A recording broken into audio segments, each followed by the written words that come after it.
Competitive exams की तैयारी करने वालों का मेरे चैनल चारू चंद्र पर स्वागत है। आज मैं आपके लिए लेके आया हूँ उत्तराखंड की प्रमुख बोलियां। इसके अंतर्गत हम गढ़वाली, कुमाऊनी और जौनसारी बोलियों का अध्ययन करेंगे। यह टॉपिक हिंदी और सामान्य अध्ययन दोनों ही दृष्टि से एग्जाम्स के लिए उपयोगी है।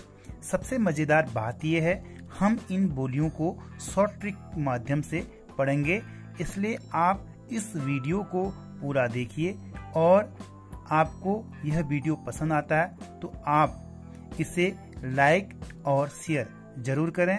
यदि आपको मेरे चैनल से जुड़ना है तो आप मेरे चैनल को सब्सक्राइब कर सकते हैं। अधिक समय न लेते हुए आइए शुरू करते हैं उत्तराखंड की प्रमुख बोलियां। इस क्रम में सबसे पहले हम लेते हैं गढ़वाली बोली को। गढ़वाली बोली दरस या खस प्राकृत से प्रभावित है। मैक्स मूलर भी अपनी पुस्तक साइंस ऑफ लैंग्वेज में गढ़वाली को प्राकृत भाषा का रूप मानते हैं। कुछ भाषा शास्त्री इसकी उत्पत्ति सौरसैनी अपभ्रंश से मानते हैं। भाषाविद कैलांग गियर्सन और सुनीति कुमार चटर्जी गढ़वाली को हिंदी की ही बोली मानते हैं। गियर्सन के अनुसार गढ़वाली बोली के 8 भेद हैं। गढ़वाली बोली के इन 8 भेदों को हम शॉर्ट ट्रिक द्वारा याद कर सकते हैं। गियर्सन के बताए गए इन 8 भेदों की ट्रिक है: मदन सर बंटी से गियर लगाकर गढ़वाली में बोले। एक बार पुनः, मदन सर बंटी से गियर लगाकर गढ़वाली में बोले। कल्पना कीजिए, एक मदन सर हैं, वे बंटी से गढ़वाली में गियर लगाकर बोलते हैं। वे सीधे सीधे नहीं बोल पाते बल्कि वे गियर लगाकर बोलते हैं। आइए इस ट्रिक को खोलते हैं। ट्रिक पुनः आपके सामने है। ट्रिक है, मदन सर बंटी से गियर लगाकर गढ़वाली में बोले। इसमें मौ से है माच कुमैया, दौ से है दसौलिया और नौ से है नागपुरिया। अब लेते हैं सर को। सर में सौ से सलानी और रौ से राठी। अब लेते हैं बंटी को। इसमें बौ से बनता है बधानी और टी से बनता है टिहरियाली और से बनता है श्रीनगरी और गियर लगा से बनता है गियर्सन और गढ़वाली से बनता है गढ़वाली बोली। इस प्रकार गियर्सन ने गढ़वाली बोली के 8 भेद बताए हैं, जो पुनः इस प्रकार हैं: मौ से माचकुमैया, दौ से दसौलिया, नौ से नागपुरिया, सौ से सलानी, रौ से राठी और बौ से बधानी, टी से टिहरियाली।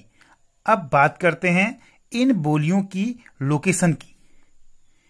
इसमें सबसे पहले हम लेते हैं माच कुमैया को। इसमें कुमैया नाम से ही प्रतीत हो रहा है कि यह कुमाऊं क्षेत्र से लगा हुआ क्षेत्र है और चमोली के ग्वालदम क्षेत्र, देवाल और थराली क्षेत्र में यह बोली बोली जाती है। इसके बाद अब लेते हैं दसौलिया को। यह दसौली पट्टी में बोली जाती है। फिर आता है नागपुरिया को। नागपुरिया नागपुर पट्टी में बोली जाती है। नागपुर पट्टी दसौली पट्टी से लगी हुई पट्टी है। इसके बाद आता है सलानी। सलानी जो बोली है वो सलाण पट्टी में बोली जाती है। सलानी के बाद आता है आपका राठी। राठी कुमाऊं से लगे दूधातोली, बिनसर और थलीसैंण आदि क्षेत्र को राठ कहते हैं, तो उनकी बोली राठी कहलाती है। और राठी से लगे लोहा पट्टी, इसमें खनसर और गैरसैंण में लोहोबिया बोली बोली जाती है। अब लेते हैं हम बधानी को। बधानी पिंडर और नंदाकिनी नदी के बीच के क्षेत्र में बधानी बोली बोली जाती है। इसकी एक छोटी सी ट्रिक है, पिन बांध। एक बार पुनः, पिन बांध। इसमें पी से पिंडर और नौ से नंदाकिनी और बांध से बनता है बधानी। इसके बाद आता है टिहरियाली। टिहरियाली जो बोली है वो टिहरी क्षेत्र में बोली जाती है। इसे गंगपरिया भी कहते हैं। टिहरियाली के बाद हम बात करते हैं श्रीनगरी की। श्रीनगरी बोली श्रीनगर में बोली जाती है। श्रीनगर के अलावा यह पौड़ी के आसपास के क्षेत्रों में भी बोली जाती है। साहित्य की रचना के लिए विद्वानों ने टिहरी और श्रीनगर के आसपास की बोली को मानक गढ़वाली भाषा माना है। गढ़वाली बोली के बाद हम बात करते हैं कुमाऊनी बोली की। कुमाऊनी बोली भी गढ़वाली बोली की भांति दर्द या खस प्राकृत प्रभाव के साथ साथ अवधी बोली की विशेषता भी इसमें विद्यमान है। कैलांग महोदय कुमाऊनी भाषा को राजस्थानी के निकट रखते हैं। इसको आप एक सरल तरीके से याद कर सकते हैं। कुमाऊनी और राजस्थानी दोनों के अंत में नी अक्षर जुड़ा है।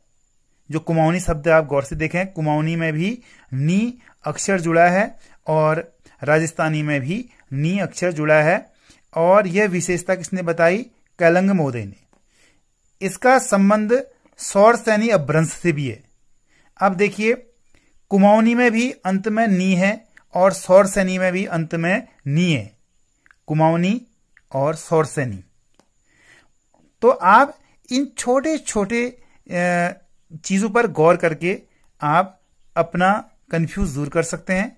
प्रारंभ में इसमें संस्कृत शब्द का भी प्रयोग हुआ। बाद में कुमाऊनी बोली में अरबी और फारसी शब्दों का भी समावेश होने लगा।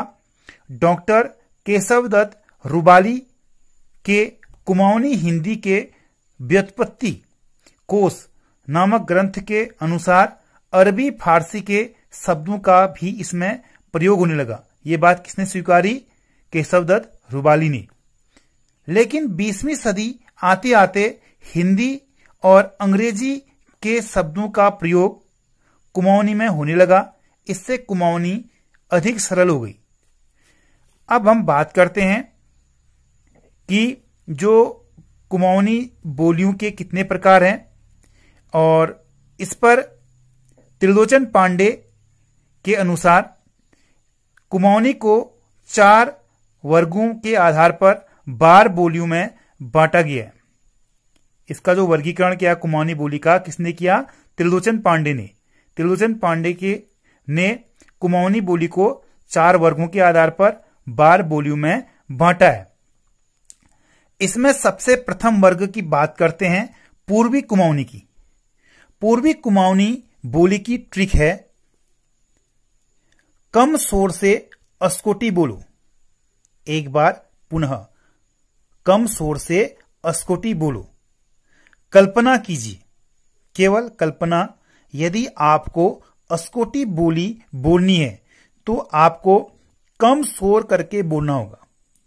शोर नहीं मचाना पड़ेगा, अर्थात धीरे से बोलना होगा।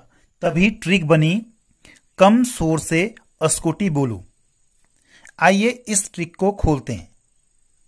इसमें कम से है कुमैया और शोर से है सोरियाली और से बनता है आपका सिराली और अस्कोटी से बनता है अस्कोटी और बोलो से बनता है बोली। एक बार पुनः, कम से कुमैया, शोर से सोरियाली और से सिराली और अस्कोटी से बनता है अस्कोटी और बोली से बनता है बोली। अर्थात जो पूर्वी कुमाऊनी की जो बोलियां हैं वो हैं आपकी कुमैया और सोराली और सिराली और इसके बाद आता है आपका अस्कोटी। अब हम बात करते हैं पूर्वी कुमाऊनी बोलियों की लोकेशन की। इसमें सबसे पहले हम बात करते हैं कुमैया की। कुमैया जो बोली है वो लोहाघाट चंपावत जिले में ये बोली जाती है। और इसके बाद हम बात करते हैं सोरियाली की। सोरियाली यह पिथौरागढ़ के सोर परगने में बोली जाती है। यह पूर्व में काली नदी और दक्षिण में सरयू और पश्चिम में पूर्वी रामगंगा और उत्तरी सीमा में सीरा से घिरे क्षेत्रों तक ये बोली बोली जाती है। इसके बाद हम बात करते हैं सिराली। यह सीरा क्षेत्र की बोली सिराली कहलाती है। पिथौरागढ़ जिले में अस्कोट के पश्चिम और गंगोली के पूर्व का क्षेत्र सीरा कहलाता है। अर्थात वर्तमान जो लोकेशन की हम बात करें, जो डीडीहाट का क्षेत्र है वहां पर यह बोली बोली जाती है। और इसके बाद हम बात करते हैं अस्कोटी की। अस्कोटी पिथौरागढ़ जिले में सीरा के उत्तर पूर्व में अस्कोट के आसपास बोली जाने वाली बोली अस्कोटी कहलाती है। इस बोली में सिराली, नेपाली और जोहारी बोलियों का अधिक प्रभाव है। अब हम बात करते हैं पश्चिमी कुमाऊनी बोली की। पश्चिमी कुमाऊनी बोली की ट्रिक है फल खा पछताया चोर गंदा। एक बार पुनः, फल खा पछताया चोर गंदा। कल्पना कीजिए, जो फल खाकर पछताता है ऐसा चोर गंदा होता है, अच्छा नहीं होता है। अच्छा चोर वही होता है जो फल खाकर कभी नहीं पछताता है। ये इस पे हंसिए मत, ये एक केवल कल्पना वाली ट्रिक है। तो आइए इस ट्रिक को खोलते हैं। इसमें फल से बनता है फलदा कोटी, और खा से बनता है खसपराजिया, और पछताया से बनता है पछाई, और चोर से बनता है चौगरखिया, और गौ से बनता है गंगोई, और दा से बनता है दानपुरिया। एक बार पुनः, फल से बनता है फलदा कोटी, खा से बनता है खस पराजिया, पछताया से बनता है पछाई, चोर से चौगरखिया, और गंग से गंगोई, और दा से बनता है दानपुरिया। अब हम बात करते हैं पश्चिमी कुमाऊनी बोली की लोकेशन की। इसमें सबसे पहले लेते हैं हम फलदा कोटी को। फलदा कोटी यह नैनीताल के फलदा कोट का क्षेत्र और अल्मोड़ा के कुछ भागों तक फलदा कोटी बोली बोली जाती है।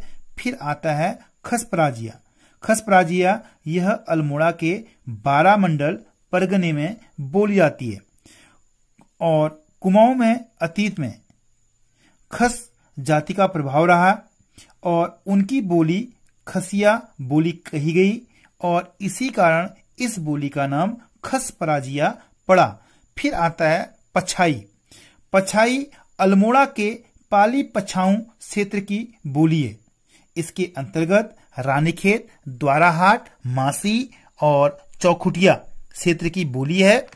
अब हम बात, फिर आता है आपका चौगरखिया। चौगरखिया यह अल्मोड़ा जिले के चौगरखा परगने के क्षेत्र में बोली जाती है, और यह बोली काली कुमाऊं के उत्तर पश्चिम से लेकर पश्चिम में 12 मंडल परगने तक के क्षेत्र में बोली जाती है। यदि वर्तमान लोकेशन की बात करें, जो आज अल्मोड़ा का जो दनिया क्षेत्र है वहां पर यह बोली बोली जाती है। इसके बाद आता है गंगोई। गंगोई बोली को गंगोली बोली भी कहते हैं। यह गंगोली हाट और बेरनाग क्षेत्र में बोली जाती है। यदि पूरे लोकेशन की बात करें तो पश्चिम में दानपुर, पूर्व में सोर, और उत्तर में रामगंगा, और दक्षिण में सरयू क्षेत्र। यह पूरे गंगोली क्षेत्र की लोकेशन है, और इन क्षेत्रों के बीच गंगोली बोली बोली जाती है। गंगोई के बाद आता है दानपुरिया। दानपुरिया दानपुर परगने में बोली जाती है। दानपुर परगना पहले अल्मोड़ा जिले में था, लेकिन वर्तमान में इसकी लोकेशन की बात करें, यह बागेश्वर जिले में पड़ता है। दानपुरिया की विशेषता है कि इसमें महाप्राण ध्वनियों के उच्चारण का अभाव है। अब हम बात करते हैं उत्तरी कुमाऊनी की बोली की। उत्तरी कुमाऊनी की जो बोली है वो जोहारी या भोटिया बोली है। इसे आप यह समझकर याद कर सकते हैं कि उत्तरी शब्द में अंत में री अक्षर आता है, और जोहारी के अंत में भी री अक्षर आता है। उत्तरी और जोहारी। उत्तरी और जोहारी। और इसके बाद हम बात करते हैं दक्षिणी कुमाऊनी की। दक्षिणी कुमाऊनी की जो बोली है वो रजभैसी है। यह नैनीताल जिले के रौं और चौभैसी पट्टियों और भीमताल, काठगोदाम, हल्द्वानी आदि क्षेत्र में बोली जाती है। इसको रजभैसी इसलिए भी कहते हैं क्योंकि ये रौं और चौभैसी पट्टियों की मुख्य बोली है, तभी रौं और चौभैसी को मिलाकर रजभैसी बना। रौ और चौभैसी मिलाकर क्या बना? रजभैसी। कुछ जगह इसे नैनतलिया भी कहते हैं, अर्थात नैनतलिया का अर्थ होता है नैनीताल की बोली। इसके बाद हम बात करते हैं जौनसारी बोली की। यह जौनसारी बोली देहरादून जनपद और उत्तरकाशी में बोली जाती है और यह देहरादून के जौनसार, चकराता, लाखा मंडल और कालसी क्षेत्र में बोली जाती है और उत्तरकाशी के कुछ इलाकों में जो देहरादून को टच करते हैं वहां ये बोली बोली जाती है। जौनसारी बोली की उपबोलियां हैं जौनसारी, मुख्य बोली है ये जौनसार की, और इसके बाद आता है आपका नंबर 2 बावरी, नंबर 3 कंडवाणी। इस प्रकार आज का ये टॉपिक हमारा उत्तराखंड की बोलियों से था। यदि आपको यह टॉपिक पसंद आया तो आप मेरे चैनल को सब्सक्राइब कर सकते हैं।